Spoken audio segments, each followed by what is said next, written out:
করব এই উদ্দেশ্যেই আমি এই এমপি হিসেবে মনোনয়ন চেয়েছি। আমি আশা করি আজকে আমাদের প্রিয় নেতা, আমাদের রাজনৈতিক অভিভাবক তারেক রহমান যে ৩১ দফা ঘোষণা করেছেন, এই ৩১ দফা যথাযথ বাস্তবায়ন করার জন্যে আমি প্রাণপণ চেষ্টা করব এবং আমাদের অভয়নগরের জনগণের একটি মরণ ফাঁদ ভবদাহ সমস্যা, এই সমস্যার স্থায়ী সমাধান করব। আমাদের ওখানে আরও কিছু সমস্যা আছে। আপনারা জানেন শেখ হাসিনার আমলে ২০২০ সালে অনেকগুলো ভারী কারখানা এক রাত্রেই সেগুলো বন্ধ করে দেওয়া হয়েছে।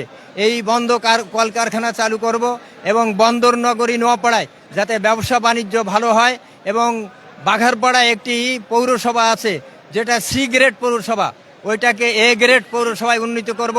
আমাদের ওখানে কোনো আপনার স্টেডিয়াম নেই বা জনগণের চিত্ত বিনোদনের সুযোগ নেই।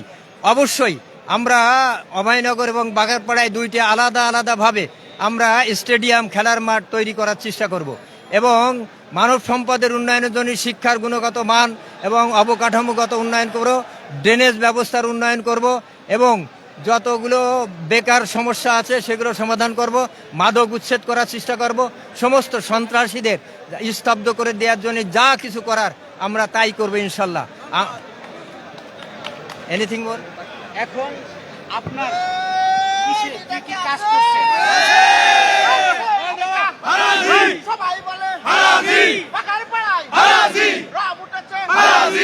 আমরা ইতিমধ্যে ২০২৩ সালে আপনি কি কেন বিএনপি মনোনয়ন দিবে, হ্যাঁ কোন উপলক্ষে কি কি কাজ করছেন এবং এই প্রতিদান হিসেবে আপনি আশা করতে পারতেছেন এটা? আমি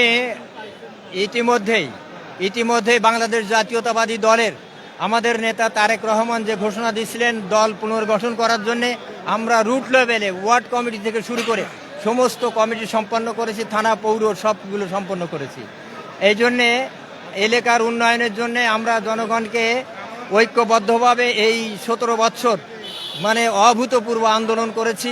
তার জন্য আমাদের নেতাকর্মীরা যেভাবে মার খেয়েছে, অনেকগুলো মার্ডার কেস সহ অনেক মামলা হয়েছে, সমস্ত সমস্যার মোকাবেলা করে অবশ্যই আজকে অভয়নগর বাঘারপাড়ার জনগণকে একটি শক্তিশালী ভিত্তির উপরে দাঁড় করিয়েছে। ইনশাল্লাহ আমরা যদি আমাদের দল ক্ষমতায় যায়, আমরা যদি নির্বাচিত হতে পারি, বাংলাদেশ জাতীয়তাবাদী দল বাংলাদেশের সবথেকে শক্তিশালী সংগঠন হবে এবং অভয়নগর বাঘারপাড়ায় জনগণ যাতে সুখী হতে পারে তার জন্যে যে ধরনের সাংগঠনিক কাজ করলে জনগণকে একটা সাংগঠনিক কাঠামোর ভিতরে নিয়ে আসা যায় এবং অভূতপূর্ব উন্নয়ন সাধন করা যায়, ইনশাল্লাহ আমি তো করব।